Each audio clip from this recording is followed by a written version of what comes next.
jumpa lagi di part 7.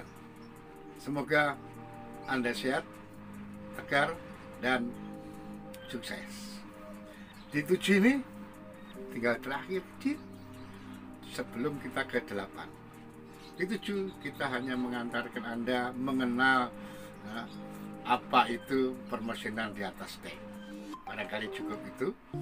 Sekali lagi untuk yang 6, 5, 4, 3, 2, dan 1 yang ketinggalan boleh lihat kembali di link deskripsi saya di bawah ini, dan jangan lupa lalu klik tombol subscribe, lonceng, dan juga like.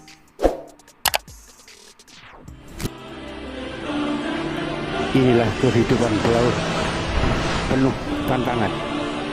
Ombak dan badai bukan halangan, tapi tantangan. Tantangan yang harus dihadapi, bukan dihindari. Apapun, destination port must be achieved. Tantangan merupakan makanan pelaut. Pelaut pantang menyerah.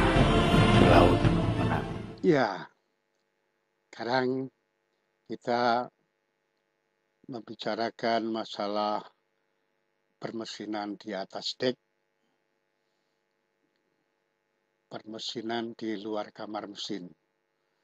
Dulu pernah ada yang namanya permesinan atau mesin kemudi dimasukkan di atas dek, tapi untuk saya saat ini permesinan kemudi karena letaknya memang bukan di atas dek tapi di kamar mesin kemudi, saya masukkan di dalam rangkaian tadi yang sudah kita jelaskan, sehingga permesinan di atas dek yang akan kita bicarakan adalah sebagaimana tertulis ini.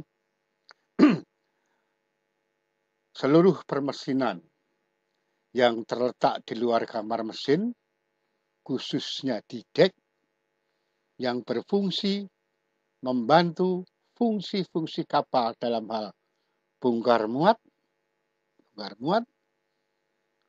penambatan kapal, dan penyandaran kapal pada saat kapal berhenti, baik itu berlabuh, anchorage, maupun sandar, longside.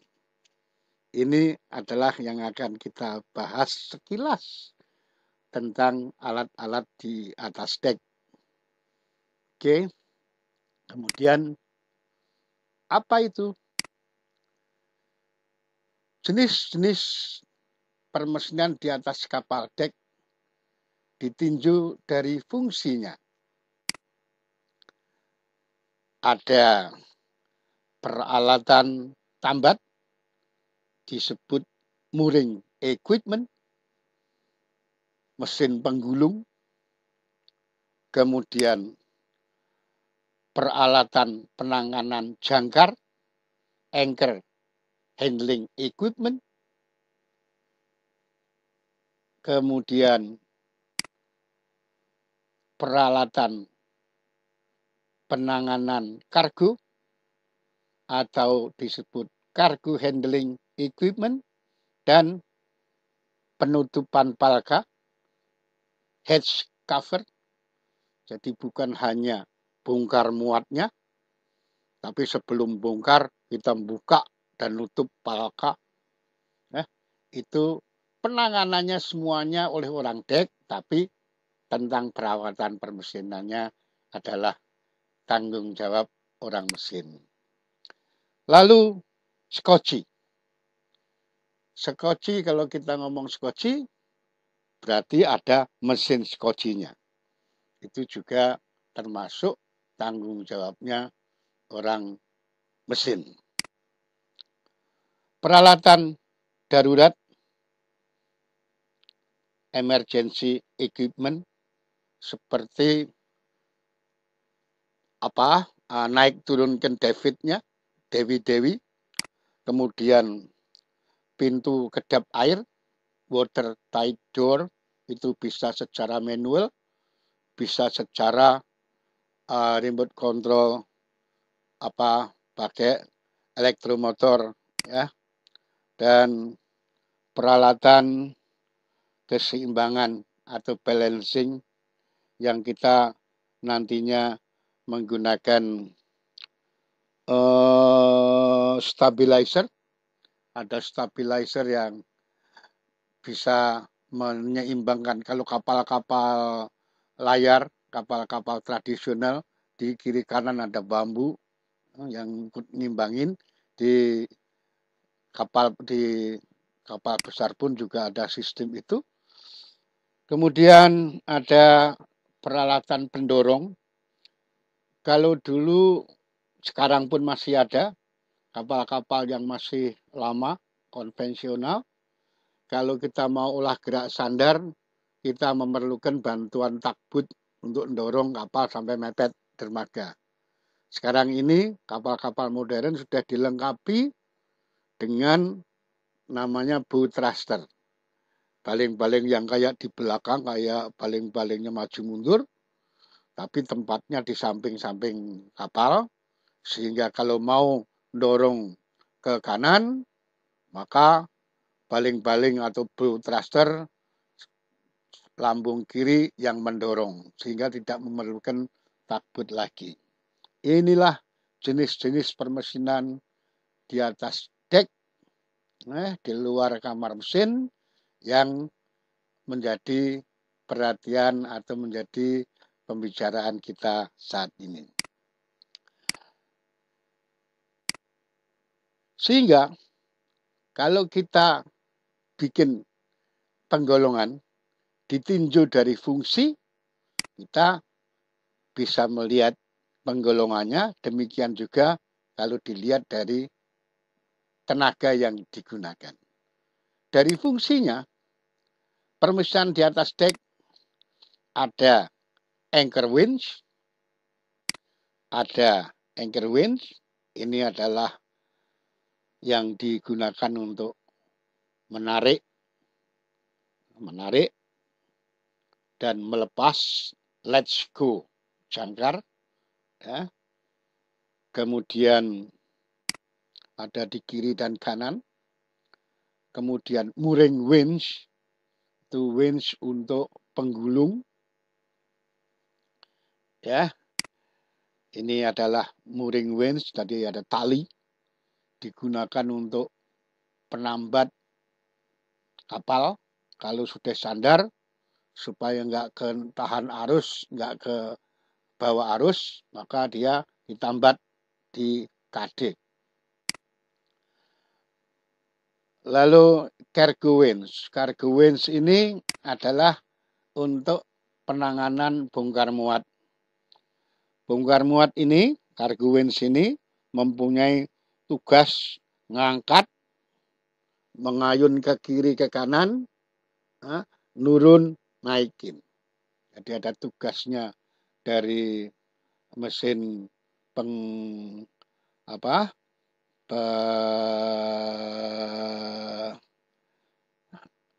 penanganan tentang muatan, termasuk tadi adalah untuk bongkar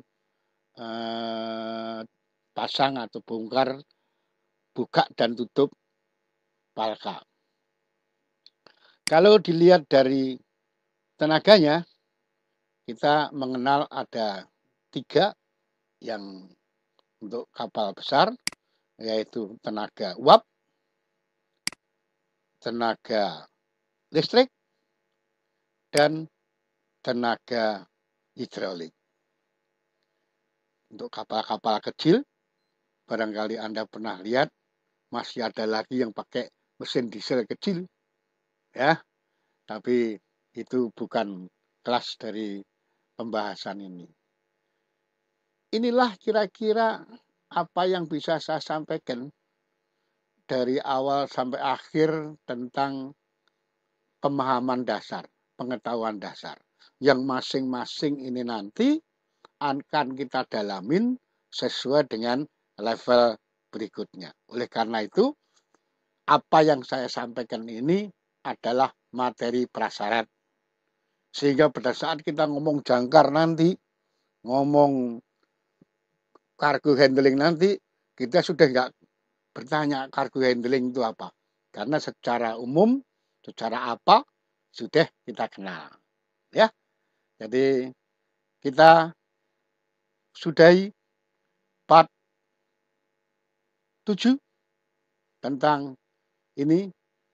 Kita bicara sebentar lagi ke part 8 sebagai akhir penutup. Jadi part 8 ini akhir daripada keseluruhan, yaitu tentang sistem kontrol, sistem pengendalian. Oke, jumpa di 8. Ya, demikian bab atau part 7 saya.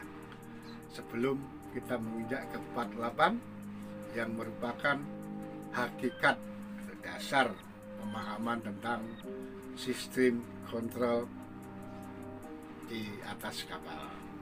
Ya, hakikat sistem pengendalian. Untuk Anda, jangan lupa klik tombol subscribe, lonceng, biar Anda tahu kapan saya upload. Kemudian juga like.